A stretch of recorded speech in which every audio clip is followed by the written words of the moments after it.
Today we will read about real number of class 9th। आज हम real number से संबंधित टॉपिक के बारे में पढ़ेंगे। सबसे पहले ये जान लेते हैं कि what is real number.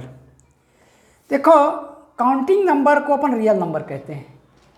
Like 1 2 3 4 5 dash dash dash up to infinite, these all are called real number. In general, we can say that counting number is known as a real number. अब यहाँ real number के बाद आता है whole number.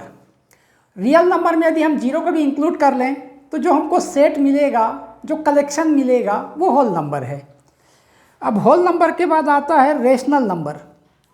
देखो, ऐसे सभी numbers जिसको अपन P/Q के फॉर्म में लिख सकते हैं, means all those numbers which can be written as P divided by Q while Q not equal 0. All number of this type is called rational number. Rational number का मतलब ये है कि ऐसे सभी नंबर जिसको P/Q के रूप में लिखा जा सकता हो, इसके अलावा यदि P को Q से अपन डिवाइड करें तो कम्प्लीटली डिवाइड हो जाता हो, तभी वो रेशनल नंबर है। जैसे अपन एक एग्जांपल देते हैं कि पाई जिसका वैल्यू वास्तव में 22 डिवाइडेड बाई 7 होता है, वो रेशनल नंबर नहीं है। क्योंकि वो जब हम 22 को 7 से डिवाइड करते हैं तो हमको नॉन रिपीटेड और नॉन टर्मिनेटिंग डिवीजन मिलता है। मतलब कहीं पे एंड नहीं होता है और बार बार रिपीटेड वैल्यू भी हमको नहीं मिलता है। तो इस टाइप के नंबर को हम इरेशनल नंबर कहते हैं।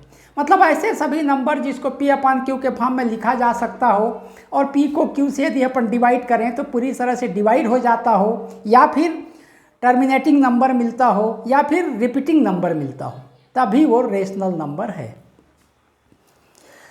अब इरेशनल नंबर, ऐसे सभी नंबर जिसको P/Q के फॉर्म में नहीं लिखा जा सकता, उसको अपन इरेशनल नंबर कहते हैं।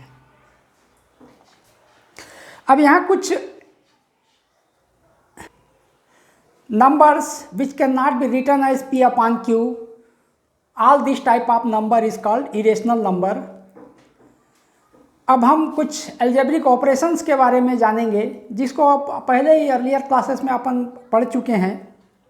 जैसे जिसको अपन प्रॉपर्टीज ऑफ रेशनल नंबर भी कह सकते हैं। ऐसे दो नंबर ऐसे हैं A और B जो रेशनल नंबर हैं, और हम उसको प्लस करें। जैसे फर्स्ट है, suppose A and B are two rational number such that A plus B equal B plus A।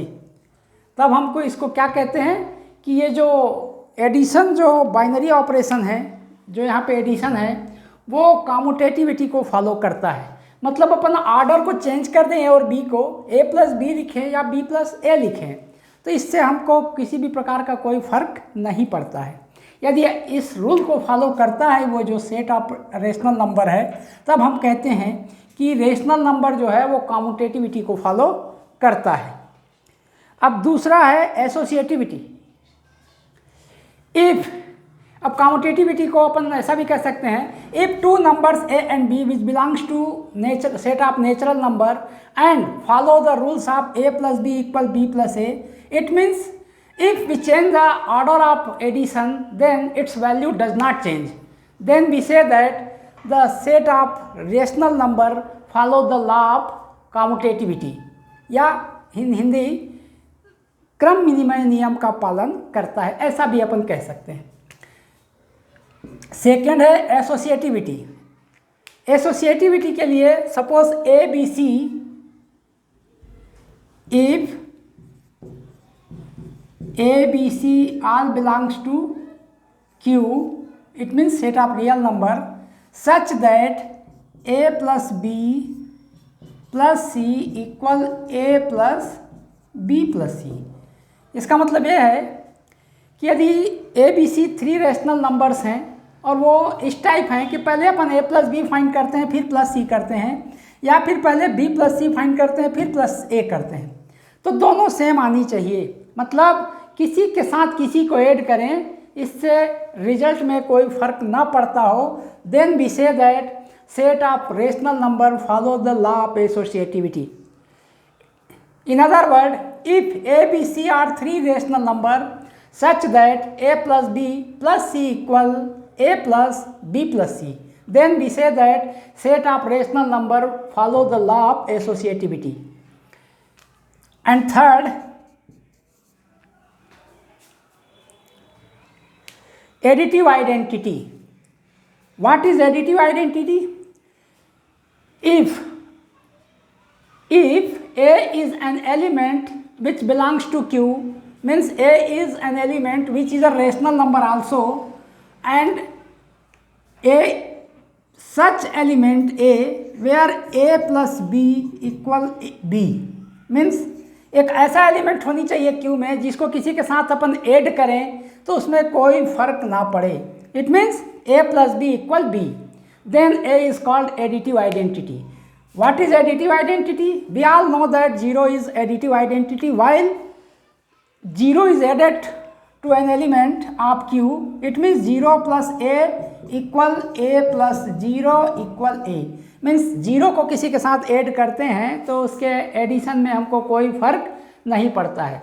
Then we say that 0 is additive identity. What is additive identity? An element which belongs to Q, it means rational number. When we add 0 with another element of Q, then there is no effect on the addition of 0 plus A or A plus 0, then we say that 0 is additive identity. 0 is a rational number also. Why? Because 0 can be written as 0 upon 1, 0 upon 2 and so on. And this is the why that 0 is a rational number.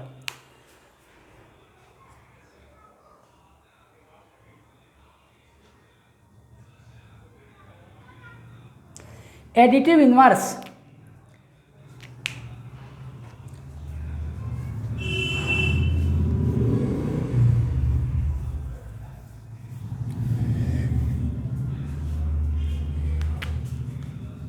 If A belongs to Q, then there exists minus A belongs to Q such that A plus minus A equal 0. Then we say that minus A is additive inverse of A. If A is an rational number, then there exists an element minus A belongs to Q such that A plus minus A equals 0. Then we say that minus A is additive inverse of A. Means every element of Q, there exists an unique element of, if every element of Q just like A, there exists an unique element of minus A such that A plus minus A equals 0. Then we say that minus A is additive inverse of A. या दूसरे शब्दों में ऐसा भी कह सकते हैं कि suppose A and B are two elements of Q such that A plus B equals 0, then A is said to be additive inverse of B and B is said to be additive inverse of A. अब ये सब तो था law for addition, means addition के लिए जितने भी rules थे. अब इसी प्रकार हम मल्टीप्लिकेशन के लिए भी ले लेते हैं.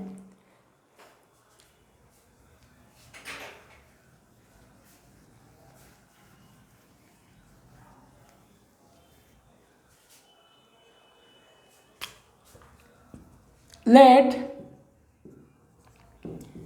A, B, C belongs to Q,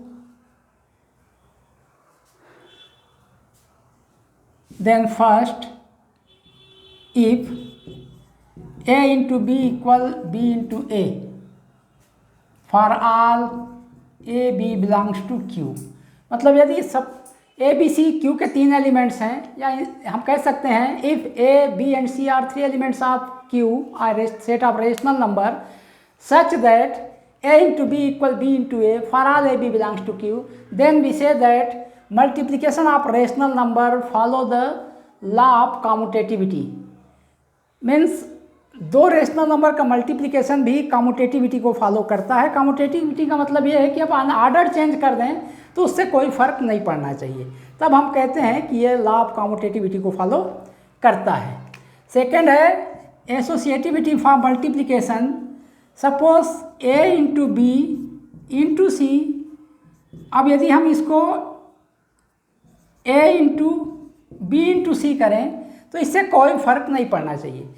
दूसरे शब्दों में इन जनरल आप कह सकते हैं कि किसी के साथ किसी को पहले इंटू करें इससे कोई फर्क नहीं पड़ता है, तब हम कहते हैं कि मल्टीप्लिकेशन के लिए एसोसिएटिविटी को फॉलो करता है।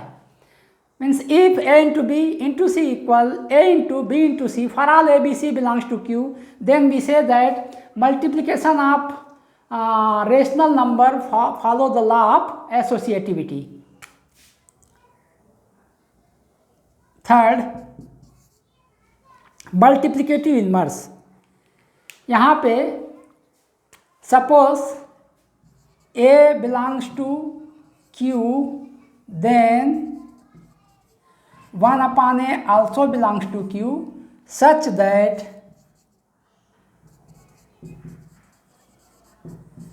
a into 1 upon a equal 1 belongs to q.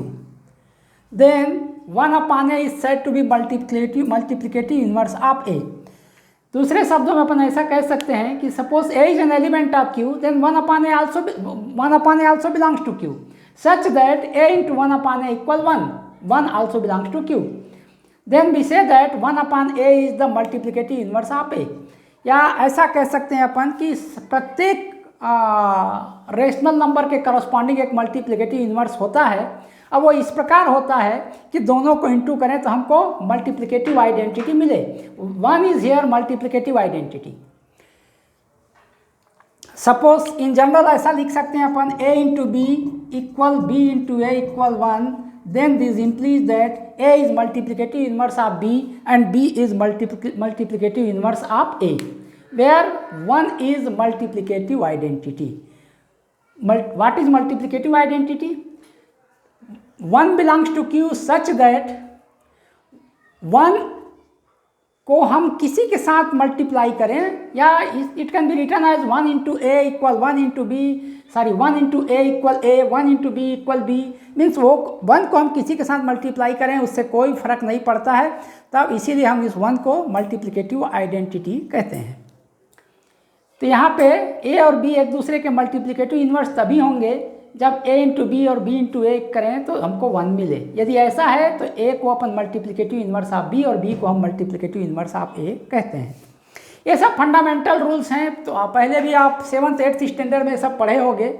अभी दूसरा मैटर है कि आपने उस समय ध्यान नहीं दिया होगा। यदि उस समय ध्यान नहीं दिया होगा तो आपको आगे हायर क्लासेस में बहुत प्रॉब्लम होगा। ये बेहतर होगा कि आपने जो लोअर क्लासेस में जितने भी रूल्स हैं जो छोड़ के आए हैं उसको एक बार जनरल स्टडी करके या रिमाइंड कर लीजिए, ताकि आपको आगे फंडामेंटल रूल्स समझने में आसानी हो या कोई भी चीज़ जल्दी से आपको समझ में आ जाए। यदि आप उस समय लापरवाही किए होगे तो हायर क्लासेस में आपको समझने में परेशानी होगा, या कोई भी ऑपरेशन अचानक हो गया तो कैसे हो गया तुम सोचते बैठे रहोगे और बस बैठे रहोगे। जब तक तुम जो लापरवाही किए हो लोअर क्लासेस में उन सब को दूर नहीं करोगे तो इधर हायर क्लासेस में बहुत सारे रूल्स को या फंडामेंटल रूल्स को समझने में पूरा प्रॉब्लम होगा।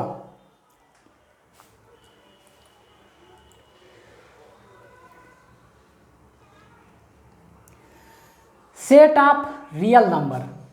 देखो rational number, irrational number, whole number, इन सब को यदि हम कंबाइन कर दें, एक साथ मिला दें, तो हमको जो नया सेट मिलेगा वो सेट ऑफ रियल नंबर होता है। मतलब यहाँ इंटीजर्स को अपन जेड से इंडिकेट करते हैं, रेशनल नंबर को क्यू से इंडिकेट करते हैं,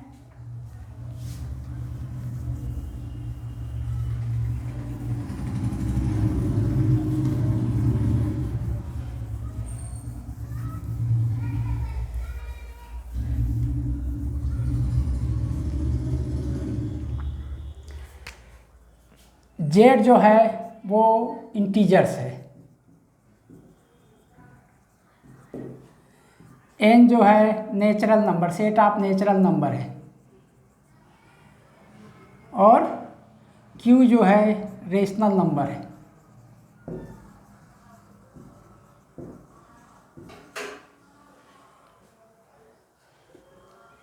अब इन सब को जेड में पॉजिटिव इंटीजर्स, नेगेटिव इंटीजर्स सारे के सारे इंटीजर्स में शामिल होते हैं, और डब्लू जो है सेट ऑफ होल नंबर है। इन सब को यदि हम कंबाइन कर दें तो जो मिलेगा वो रियल नंबर होता है। ऐसा कह सकते हैं real number is the union of Z, N, Q and W. सबको कंबाइन कर दें तो जो हमको कलेक्शन मिलता है उसको अपन सेट ऑफ रियल नंबर कहते हैं।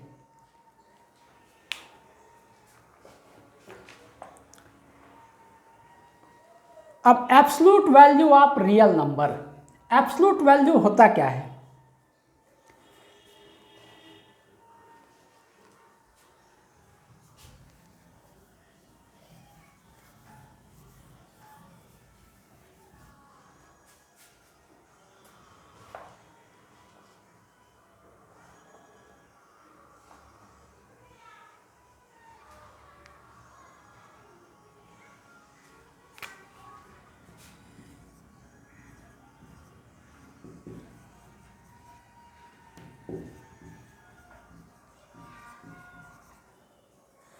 एब्सोल्यूट नंबर, एब्सोल्यूट का मतलब है, इसको ऐसा लिखते हैं अपन, सपोज कोई x is a integers, then absolute number of x equal x if x is positive. दूसरे शब्दों में यदि हम साइन को इग्नोर करें तो एब्सोल्यूट नंबर है। ये minus mod of minus x, mod भी कहते हैं इसको, मॉड ऑफ माइनस एक्स लेंगे तब भी x होगा और मॉड ऑफ x लेंगे तब भी x होगा। या दूसरे शब्दों में हम ये शॉर्ट में ऐसा लिख सकते हैं कि if x equal minus x, if x less than 0 and plus x if x greater than equal 0, then the value of x is known as absolute value. या साइन को अपन इग्नोर करते हैं तो जो मिलता है वो एब्सोल्यूट वैल्यू है।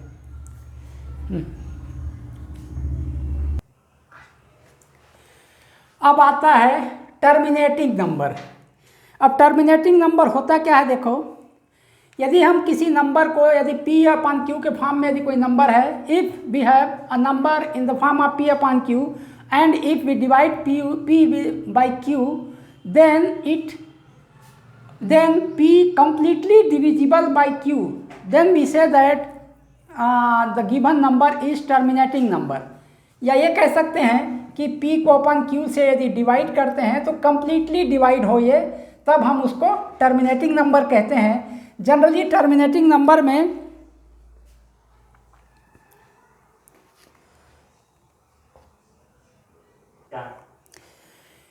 यदि कोई नंबर रेशनल नंबर है और उसका जो डिनोमिनेटर है वो 2 या 5 का मल्टीपल है, तब निश्चित तौर पे वो टर्मिनेटिंग नंबर होगा। ये आप नियम की तरह याद रख सकते हैं।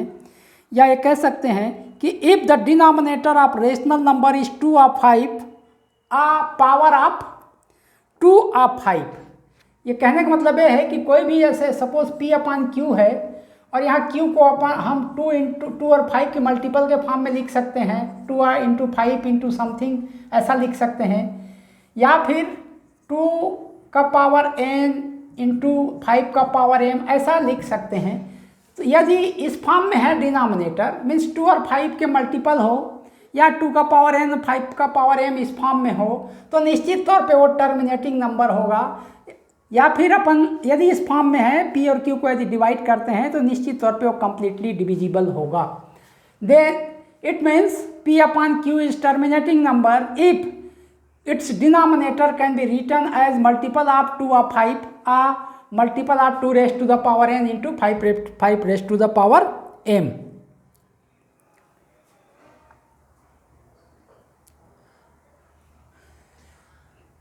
एक बार और सुन लीजिए, बहुत महत्वपूर्ण है ये, कि ऐसे सभी रेशनल नंबर जिसके, हाँ एक बार और ध्यान से सुन लीजिए, बहुत ही महत्वपूर्ण है ये, कि ऐसे सभी रेशनल नंबर जिसके डिनोमिनेटर को अपन 2 और 5 के फैक्टर के फॉर्म में लिख सकते हैं, या फिर 2 raised to the power n 5 raised to the power m इस फॉर्म में लिख सकते हैं, तो वो जो रेशनल नंबर है निश्चित तौर पे टर्मिनेटिंग होगा।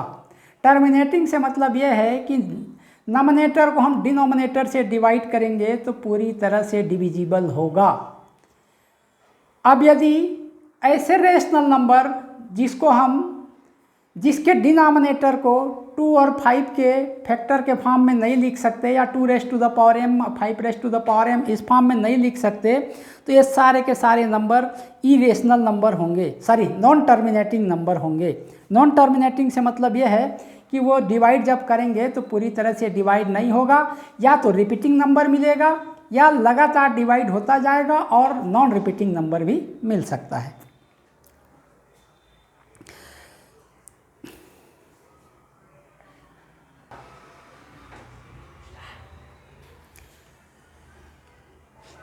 तो क्या बोलूँ मैं, क्या बोलूँ। हाँ, आज अपन इतना ही देखते हैं, क्योंकि आप धीरे धीरे कम मात्रा में सीखिए, पूरी तरह से सीखिए तो आपके लिए फ़ायदेमंद है। यदि मैं बहुत सारा चीज़ आज ही बता दूं और आपका ओवरफ्लो होने लगे तो कोई मतलब नहीं है। अतः थोड़ा थोड़ा करके पूरी जानकारी रखेंगे, यही बेहतर है।